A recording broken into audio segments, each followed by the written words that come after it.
صحیح. اب جیسے قرآن پاک میں ہم دیکھتے ہیں بہت ساری آیات جس میں تفرقہ کو بہت شدید منع کیا گیا. وَلَا تَكُونُوا مِنَ الْمُشْرِكِينَ مِنَ الَّذِينَ فَرَّقُوا دِينَهُمْ وَاعْتَصَمُوا بِحَبْلِ اللَّهِ جَمِيعًا وَلَا بہت ساری مطلب.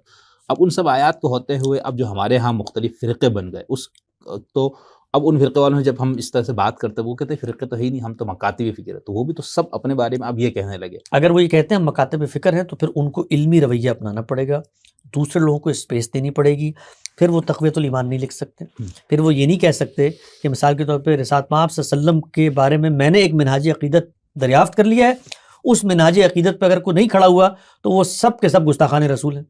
پھر المحنت علی المفنت نہیں لکھنی پڑے گی. پھر اس کے بعد لوگوں کی جو حیثیت عرفی ہے ان کے راسخ العقیدہ ہونے پر جو فتوے صادر نہیں کرنے پڑیں گے. اگر آپ کا یہ دعویٰ ہے آپ مکاتب فکر ہے تو پھر علم کی اس اسپیس کو مانیں اور آپ کہیں کہ یہ میری ایک منہاج کی اپروچ ہے جس سے میں اس نتیجے پہ پہنچا ہوں. آپ کی منہاج کی اپروچ دوسری اس سے دوسرے نتیجے پہ پہنچ جائیں. تو ہمارے یہاں یہ نہیں ہوتا. آپ نے دیکھا ہے کبھی یہ جو بریلوی دیوبندی مناظرے ہوتے ہیں، اہل حدیثوں کے مناظرے ہوتے ہیں، وہ کوئی علم کی ڈسکشن ہوتی ہے نہیں، وہ فتح و شکست کی نفسیات ہوتی ہے. وہ اپنے بزرگوں کی الوہیت اور ان کا تفوق ثابت کرنے کی ایک مشق ہوتی ہے.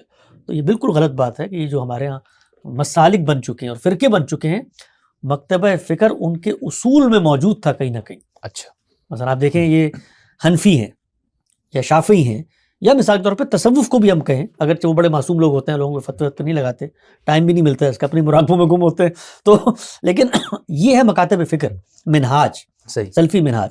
لیکن سلفی منہاج میں سے جب آپ نکالتے ہیں اہل حدیثوں کو جو زبان کی نوک پہ دوسروں کو فتوے دے رہے ہوتے ہیں اور وہ کسی کی تقلید کو شرف النبوہ بنا دیتے ہیں، وہ تقلید والے کسی کی رسالت مآب صلی اللہ علیہ وسلم کی القابات استعمال نہ کر ان کو گستاخ رسول بنا دیتے ہیں، تو یہ چیز ہے جو تفرقے کا باعث بنتی ہے.